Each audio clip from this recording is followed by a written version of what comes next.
రవి ఎలా ఉంది థియేటర్ దగ్గర? మంచి గోలగోలగా ఉన్నట్టుంది. పొరపాటున ఏదైనా థియేటర్ దగ్గర వెళ్ళాలనుకుంటున్నారేమో సార్. వెళ్ళకండి సార్, ఎర్రెక్కిపోయి ఉన్నారు. కొట్టేస్తారు సార్, నా మాట వినండి సార్. ఓకే, ఆరెంజ్ లో ఉందా?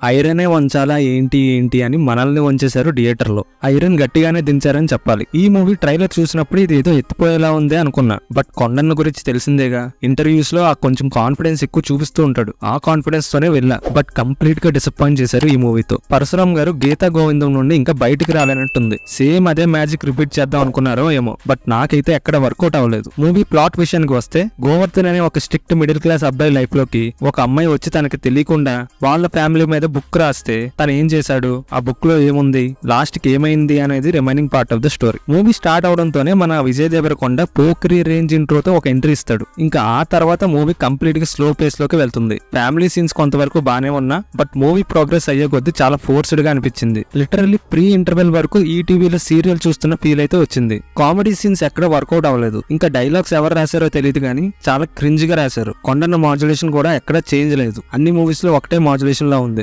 ఫ్యామిలీ కోసం ఫైట్ చేస్తాడు, బట్ ఎక్కడే ఎమోషన్ కనెక్ట్ అవ్వదు. చాలా మూవీస్ లో చూసేసామనే రొటీన్ ప్రెడిక్టబుల్ ఫీల్ వచ్చింది. Gopi Sundar background music, Vijay and Mrunal chemistry first half ని కొంతవరకు సేవ్ చేసిందని చెప్పాలి. ఇంకా మిగతా ఫస్ట్ హాఫ్ అంతా డల్ అండ్ బోరింగ్ గా వెళ్తుంది. ప్రీ ఇంటర్వెల్ టు ఇంటర్వెల్ వచ్చే సీన్స్ కొన్ని బాగున్నాయి. అక్కడ వచ్చే ఫన్ అండ్ ఇంటర్వెల్ కొంచెం డీసెంట్ గా ఎండ్ చేశారు. సెకండ్ హాఫ్ ఇంకా బాగా ఎంగేజ్ చేస్తుంది అనుకున్నా, బట్ ఇది ఇంకా పెద్ద రాడ్ అనే చెప్పాలి. ఆ క్లయింట్ లొకేషన్ లో ఆ చిల్లర్ సీన్స్ ఏంటో క్రింజ్ ని పీక్స్ కి తీసుకెళ్లారు. Weak writing and dragged screenplay, repetitive scenes loop లో పెట్టి ప్లే చేసినట్టు ఉంటుంది సెకండ్ హాఫ్. ఫైట్ పెట్టడానికి క్యారెక్టర్స్ వస్తూ ఉంటాయి. మన పరశురామ్ కి శాలరీ కోసం ఆ ప్రాస్టిట్యూట్ సీన్ ఐడియా ఎలా వచ్చిందో గానీ థియేటర్ లో మాత్రం చాలా క్రింజ్ వేలో ఉంది. బాగా స్ట్రెచ్ చేసిన ఫీలింగ్ వచ్చేసింది నాకైతే. బ్యాంక్ అంటే టెంపుల్ నుండి ఐ లవ్ యూ అంటే ఫ్యామిలీని ప్రేమించడం వరకు వచ్చేసారు మన డైరెక్టర్. కొన్ని సీన్స్ కి నాకైతే చాలా నిద్ర వచ్చింది. మిడిల్ క్లాస్ కోసం ప్రీచీ వేలో డైలాగ్స్ అండ్ స్క్రీన్ ప్లే రాసుకున్నారు. ఎక్కడ కనెక్ట్ అయ్యేలా లేదు. మహాత్మా గాంధీ రేంజ్ లో ఒక ఎలివేషన్ సీన్ ఇచ్చి బోయపాటి రేంజ్ ఫైట్ తో ఎండ్ చేశారు మూవీ. ట్రైలర్ కన్నా నేను కళ్యాణి వచ్చే సాంగ్ కి కనెక్ట్ అయ్యా. ఆ సాంగ్ ఎప్పుడు వస్తుందా అని వెయిట్ చేశా. బట్ మూవీ ఎండింగ్ లో వేశారు ఆ సాంగ్.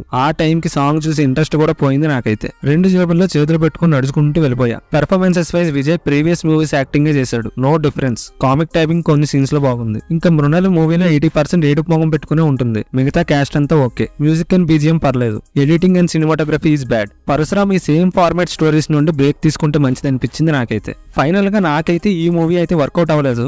ఫ్యామిలీస్ కి కనెక్ట్ అయితే కొంతవరకు ఆడొచ్చని నా ఫీలింగ్. ఇంకా ఈ మూవీపై మీ ఒపీనియన్ ని కమెంట్ బాక్స్ లో కమెంట్ చేయండి. ఈ వీడియో కనుక మీకు నచ్చినట్టయితే please like, share and subscribe. Thank you.